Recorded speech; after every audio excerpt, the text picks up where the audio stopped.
చూడండి, ఉద్యోగం లేకుండా పెళ్లి చేసుకోవడం నాకు ఇష్టం లేదు. కానీ మీ నాన్న మా నాన్న దట్స్ ఆల్ రైట్. ఇప్పుడు అవన్నీ ఎందుకులేండి. మొత్తానికి నన్ను బలవంతంగా పెళ్లి చూపులు తీసుకొచ్చారు. అయినా పెళ్లి చూపులు అంటే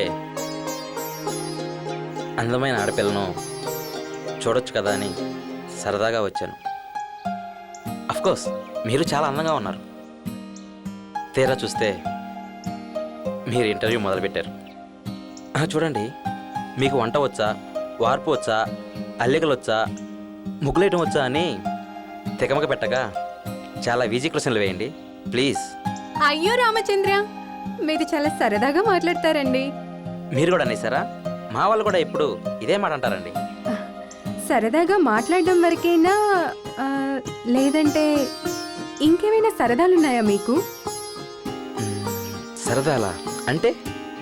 అదే సిగరెట్ తాగడం లాంటివి. నవ్వుతూనే ఇంటర్వ్యూ మొదలుపెట్టారు. అయ్యో రామచంద్ర, ఇది ఇంటర్వ్యూ కాదండి.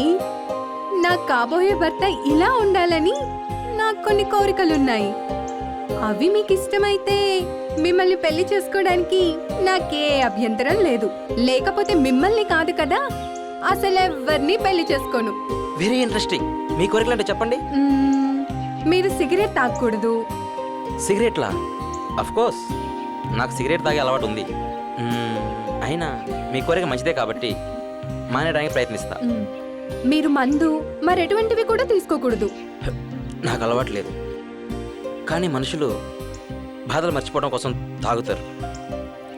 అలాంటి మనుషులను చూసినప్పుడు మాత్రం నాకు సానుభూతి కలుగుతుంది. మీరు పరస్త్రీ వంక కన్నెత్తి కూడా చూడకూడదు. పరాయి ఆడదాని కోసం పరుగులు తీసేంత బలహీనుండి అనుకుంటున్నారా? Okay, next.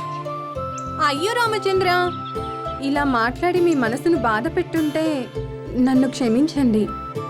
ఏదో చిన్న డౌట్. It's all right. అవును, మీరు మాట్లాడే ముందు అయ్యో రామచంద్ర అంటారెందుకు? అది చిన్నప్పుడు మా అమ్మ నేర్పించింది. అది అలా అలా నాతో పాటు పెరుగుతూ వచ్చింది.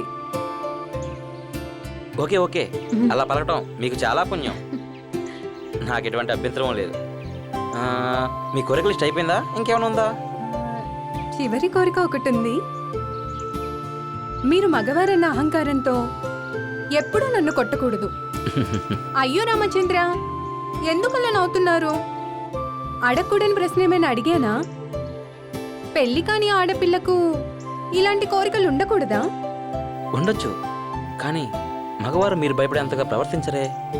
ఓకే, నా దృష్టిలో బారిన కొట్టే మగవాడు వట్టి ఎదవ. ఆ లిస్టులో మాత్రం నన్ను చేర్చకండి. భర్త అంటే భరించేవాడు కాదు, బాధ్యత కల మనిషి.